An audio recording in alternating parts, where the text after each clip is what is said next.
What is up, POW fam? Today is day 88 of Countdown to FIDE 100.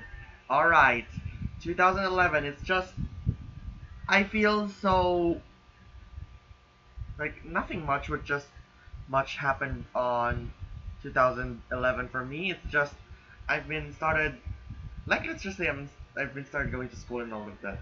But anyway, my name is Paul Emmanuel Habaradas, aka Paul POW. I haven't done this for quite a while now here to say that intro every time in Countdown to FIDE 100. Okay, let's take a look in this 2011 FIDE World Cup game between Gata Kamsky and Peter Svidler. Yes, that's to not confuse with the World Championship. World Cup is that, like, let's just say I think 206 players. They're going to compete in a single elimination format, and I think there's like the first 50 is already on the second round. So whoever wins gets to advance to the next round, and whoever loses is of course eliminated. So this game is in the is also is round 4 of the FIDE World Cup. That's also a qualification to the candidates. I can probably guess. So yeah, let's begin. Garakamsky begins with e4, and Svidler goes e5, knight f3, knight c6, bishop e5 with the Rui Lopez, a6, bishop a4, knight f6, castles, b5, bishop b3, bishop c5, a4, rook b8, a takes c3, d6, d4, bishop b6, bishop e3, castles, knight b2, h6, h3, rook e8, and Garakamsky. It's with a simple but starts to get crumbling with queen c2 with a question mark according to the engine. So the engine suggests instead of queen c2 it could have been rook e1, bishop b7, queen e2, e takes, c takes, knight takes, queen, oh, knight takes e4, knight takes e4, queen takes b5, d5, knight takes, and the position will just go for equal. And if I go here, what are the good moves? Also, knight e5. Let's find out what are the possible. Not there, not there, not there. There's just not here. It's just the good one is knight there. So if he tries to take it, I'm gonna like take that, and it's just making sense for that. Back to queen c2. There's e takes d4 with black having a slight advantage, and then c takes d4 and knight a5, which seems sense for black for Svidler, but yeah, it's a bad move. Could suggest with bishop e7, queen c3, knight takes, rook takes, bishop c2, rook e8, d5, knight e5, and black's position will have slight advantage. I would say like I'm gonna take it, I'm gonna go for the takes, but it can also go for the takes as well there. Okay, back to knight e5. So bishop a2, this time Garakamsky gets the slight advantage. And then bishop e7, e5, knight e5, bishop e1, g6, bishop takes, knight c6, e takes, knight e4, queen e4, bishop a2, knight takes, knight f6, king h8, and knight takes d4 with a bad move with a question mark, marked on it, so it's a bad move. So Garakamsky could have like tried to take this, and then he goes for check, king h1, queen to h4, queen c3, bishop d4, and then queen takes f3. So that idea is like I've seen. Okay, so I've seen here. If he goes on here, he gets a one piece. So it takes the one piece back instead of going here. It's like something good on there, but it's not for me because the king is gonna be exposed. So let's just say if he takes it, it's kind of like the king is exposed, and maybe this rook, this queen, this rook is going to go in here shortly after, or maybe right here.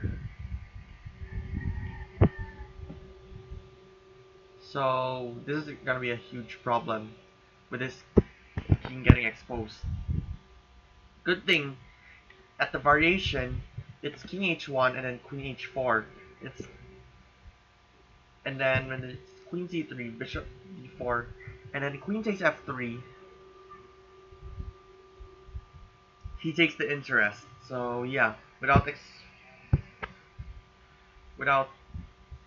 losing up, without exposing the king like this. Okay, back to knight takes. It continues with knight takes f6 with black having slight advantage. Knight c6, queen h4, and Gata Kamsky is his game is collapsing with knight takes b8. Yes, a free rook, but that's a bit. I don't know. It's a blunder, but I think it's a blunder for me because if the variation says bishop c1, bishop a8, b4, queen e4, queen takes, rook takes, knight a5, bishop to d4, knight takes. Wait, what? Bishop c1. Oh, I have made a mistake. It is bishop c1. Oh, shit. Um, let's do it again. Let's delete this variation. It's bishop c1, rook to a8, b4, queen e4, queen takes, rook takes, knight a5, bishop d4, knight takes b7, and black would still remain in a slight advantage, but yeah, it could have like probably handled for Kamsky. But this one, after the mischief there, rook takes e2 makes black winning. As I can say, it's like the diagonal is getting open, and this one, and it goes with queen c3, rook takes knight c6, and then rook takes f1, check, double check, double check right here, and here Gata Kamsky resigned, and I don't know what just happened on FIDE World Cup 2011. Let me take a look. It was like, oh, that time. By the way, in the modern FIDE World Cup, in today's FIDE World Cup, it was like 206 players. Now, that time it was 128 players. So yeah, let's see what just happened. Okay, let's go to fourth round. So eventually, Peter Svidler swept that game, made Peter Svidler advance to the playoffs. So yeah, Peter Svidler eliminated, swept. It's a sweep, 2-0 against Gata Kamsky. But so yeah, he won the semifinals.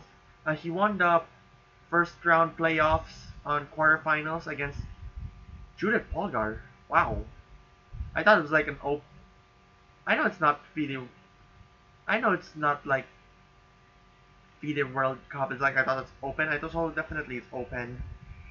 So Peter Svidler won against Judith Polgar, and then he won against Ruslan Ponomaryov in the semis, and then at the finals, Peter Svidler won against Alexander Grishak. Thus, eventually, Peter Svidler becomes the FIDE World Cup champion. I think he advances to the candidates, I think. Let me see. So Peter Svidler, along with those second placer, the runner-up Alexander Grishak, and the third placer Vasily Banchuk, advanced to the FIDE candidates 2013. Unfortunately, Peter Svidler ended up landing in third place, and Magnus Carlsen advanced to the World Championship to battle Vichy Anand. But anyway, let's So that was what happened after Svidler won the fourth round and went to the playoffs of the FIDE World Cup in 2011. And if the game would have been continued, or yeah, instead of mate in 8 after bishop takes, let's see, bishop d5,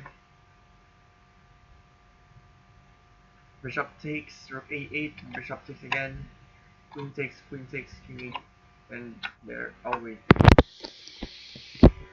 and queen takes. And if the game would have been continued, it could have done with king h2, rook takes, bishop c1, bishop takes, g3, queen to d4, king takes, queen takes, bishop takes, g4, and bishop f2. So yeah, that was all about that in our coverage in Count of the Fidde World in the year 2011. We'll conclude it. Thank you for watching. Be sure to subscribe, become a Patreon member, patreon.com/Paul POW, and I'll see you tomorrow at another day of the countdown to FIDE 100.